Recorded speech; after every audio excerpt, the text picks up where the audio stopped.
Hello Cancer, great to have you here. My name is Shauna. Today's reading is a general love forecast for November 2025. As always, take the messages that resonate and release anything that doesn't. Don't forget to like and subscribe to stay connected with upcoming readings. Let's see what's headed your way, Cancer. Announcements to make, and I rarely make these announcements, but this is actually quite important, so let me just get to them first and then we'll go into your reading. Okay, first of all, I apologize for not getting your reading out last week. From now on moving forward, I think I will realistically only have time to do the monthly readings, so I'm just going to do the monthly readings. Okay. And then the second thing is, for those of you who have emailed me and inquired about personal readings, I am no longer doing personal readings. I don't have the time.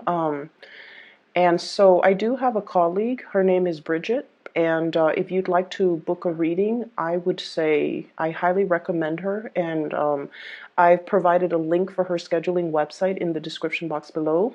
So if you could, kindly transition over and book appointments with her, I highly recommend her. She has been a great source of insight and inspiration for me, so I highly recommend it. Okay, so just get a reading with her and see how things go. So when I was shuffling out this spread for you guys, I saw an image. It's kind of like a silhouette. It's a night sky, and there's a house surrounded by trees, and the moon is in the background, so the house shows up as a silhouette. And then everything in that house is dark, and then all of a sudden the attic light comes on, and it just this overpowering light emanating from the attic. It's a very haunting type of a feeling that I'm getting, but I'm also seeing as well that it's a light that illuminates the darkness. Okay, so that's what I saw.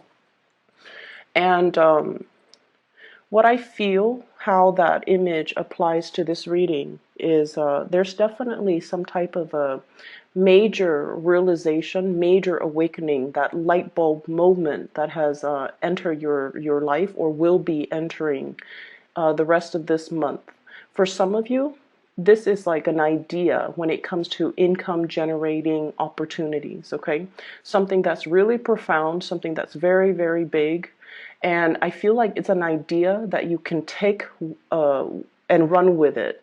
And it's going to be very transformative when it comes to your financial sector. Okay, so it's an idea, it's lucrative, it's floating around out there. And I feel like it's coming into the fold to show you, here's how it can be done.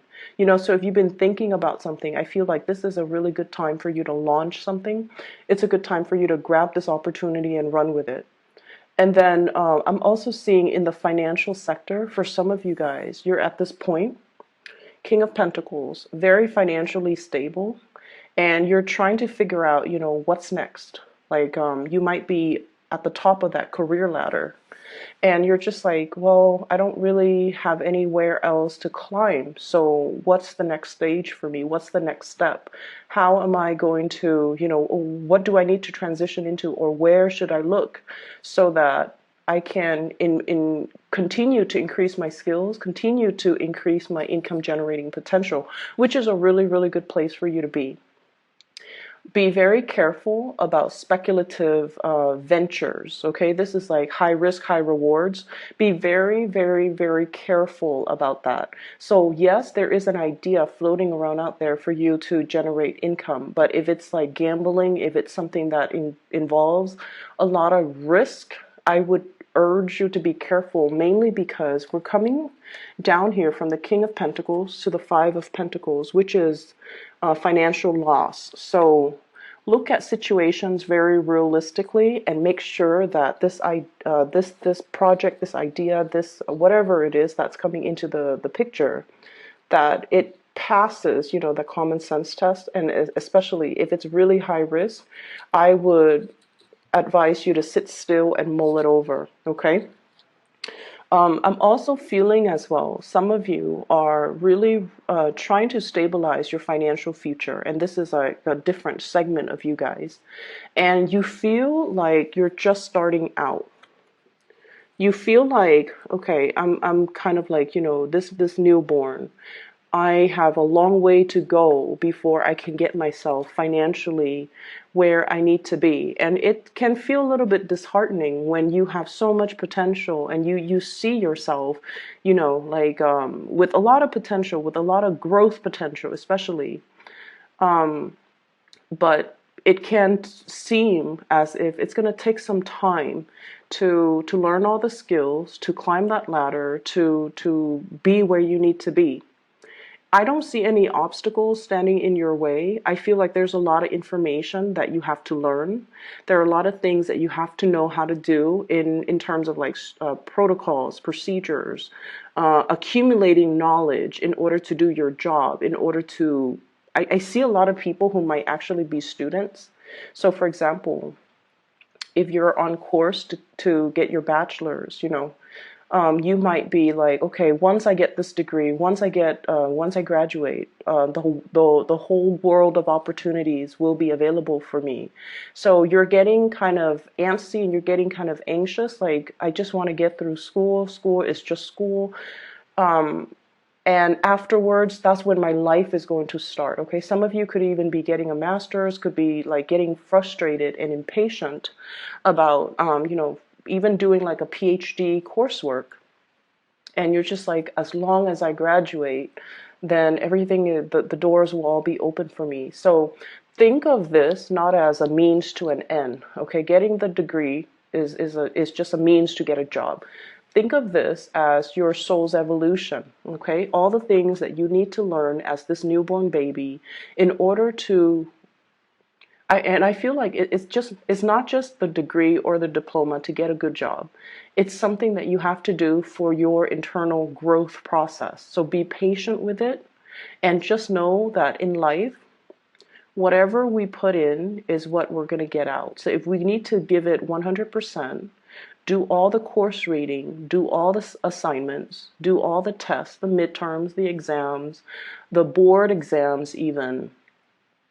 It's knowledge is, the accumulation of knowledge is an ongoing cumulative process. So we can't really cut corners and we can't really just wish for that end date. Okay, so enjoy the process, live in that moment, ground yourself, and really find purpose in the day to day of what you're doing so that you're not getting frustrated, so that you're not getting anxious and impatient with this process. So I feel like there's something that's going to take a while to accomplish.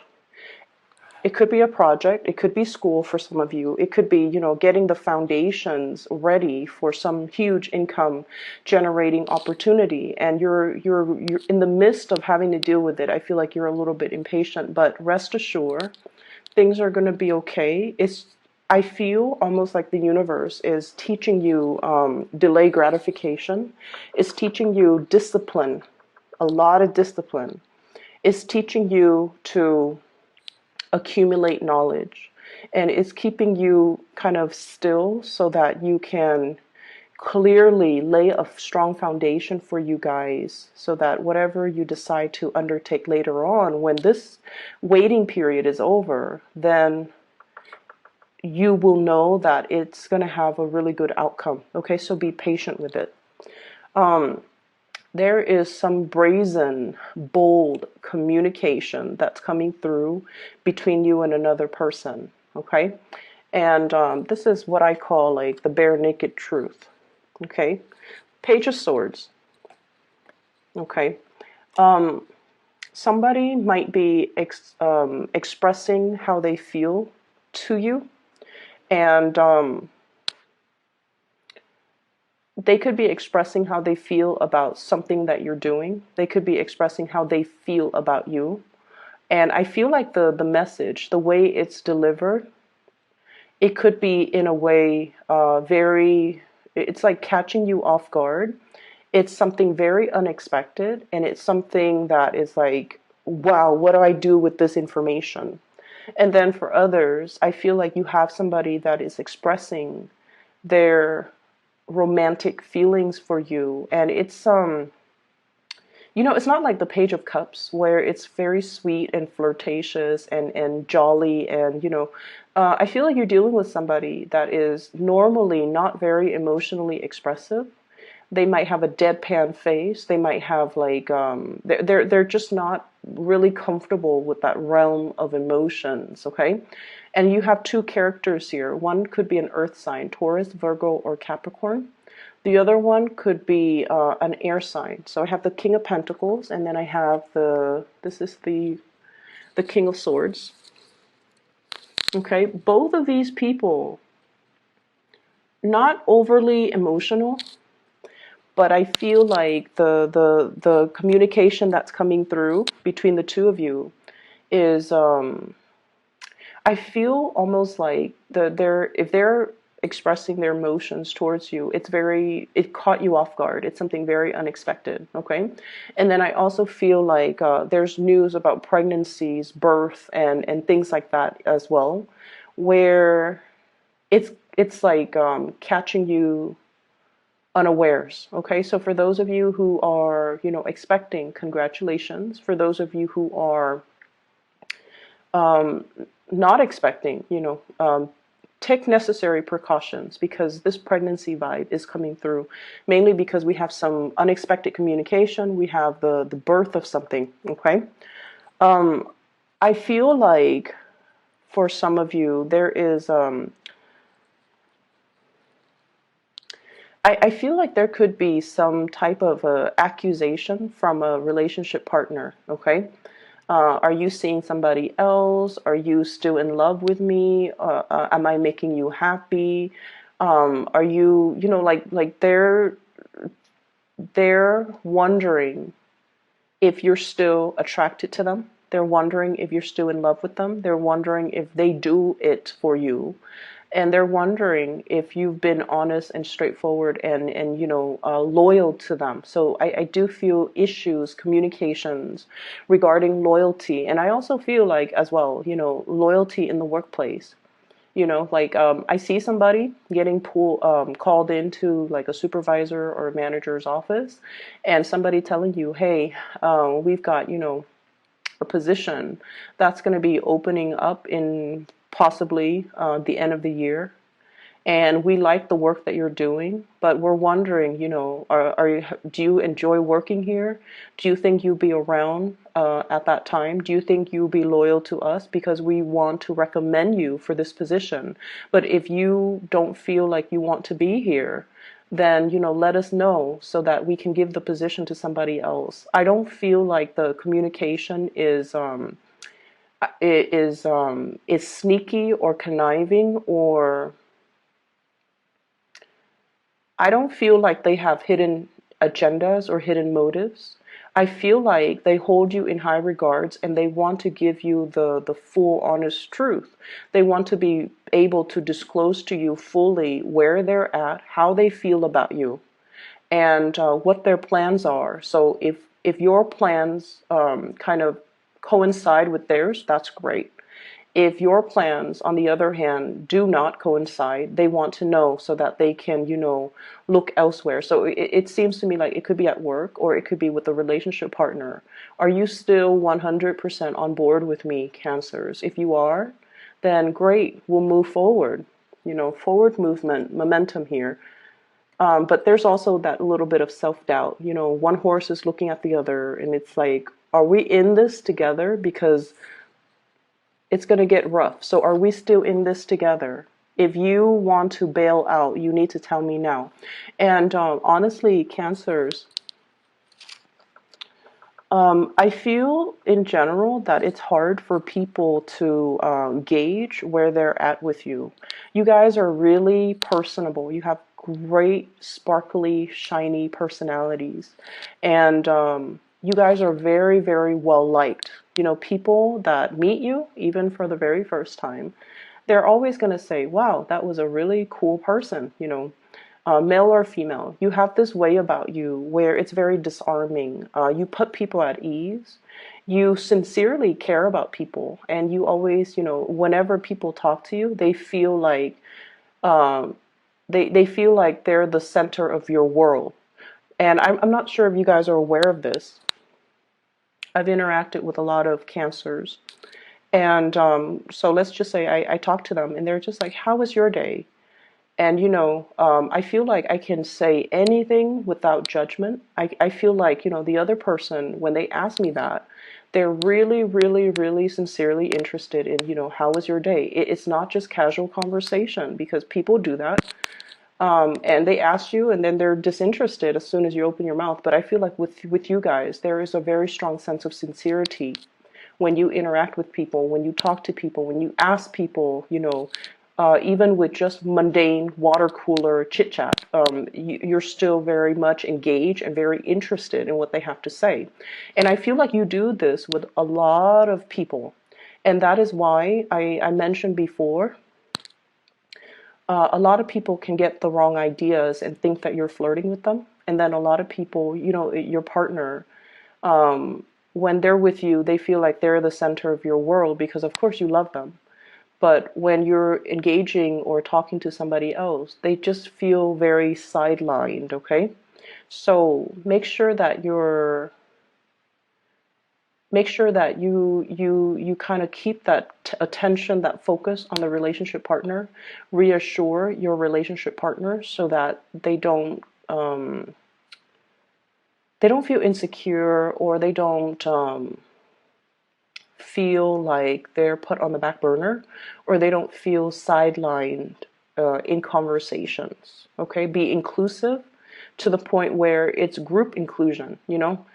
So I hope that makes sense. I feel like there's some insecurities coming through, especially from relationship partners.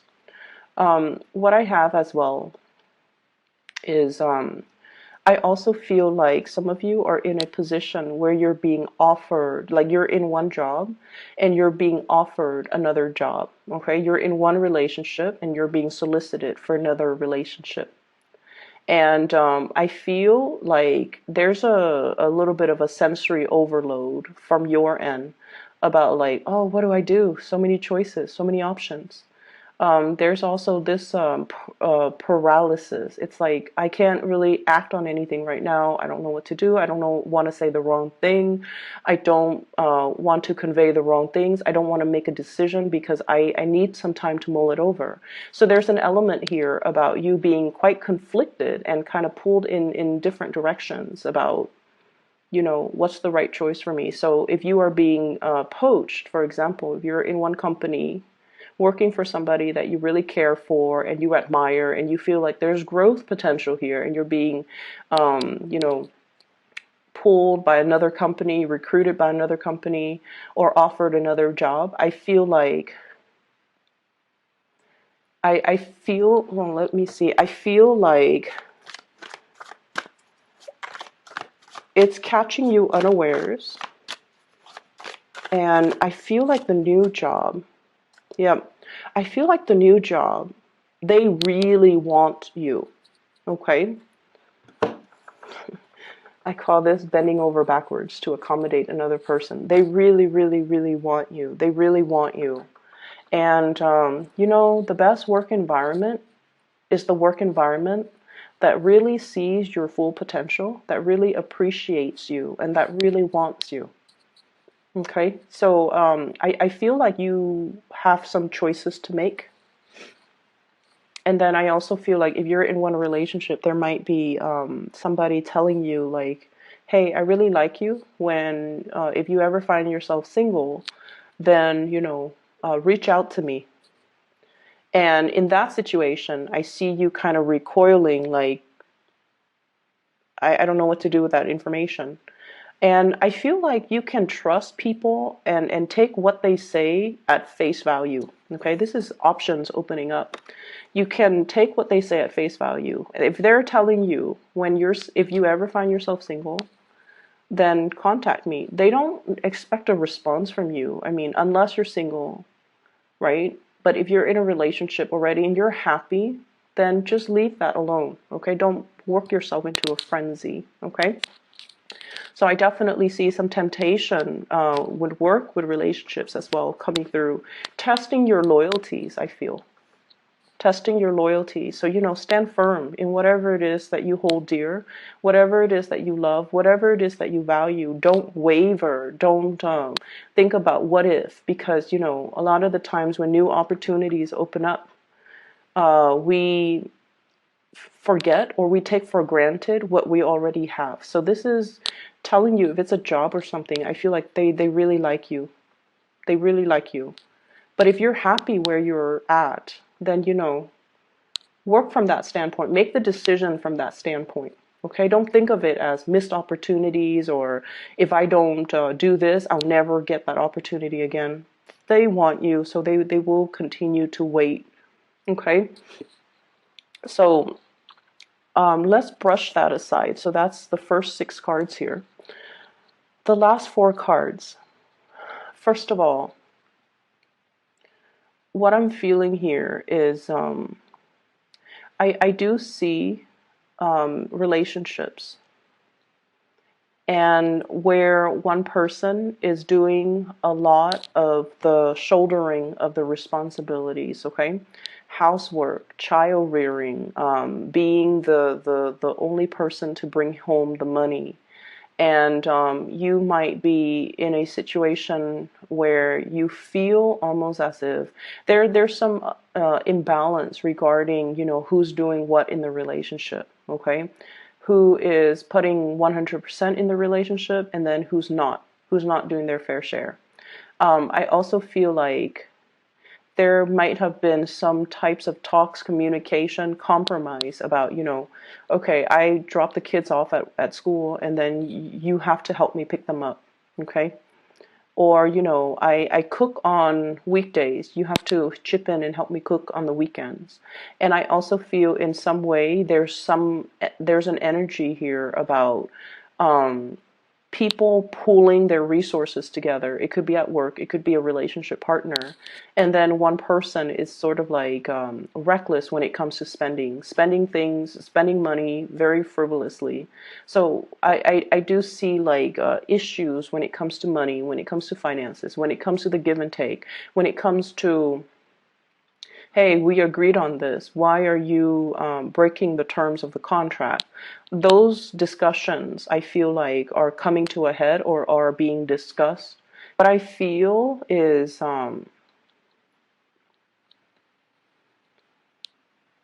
I feel like so keep in mind, I feel like everybody that's around you, their communication style is very straightforward, okay? Don't read between the lines. There's nothing to read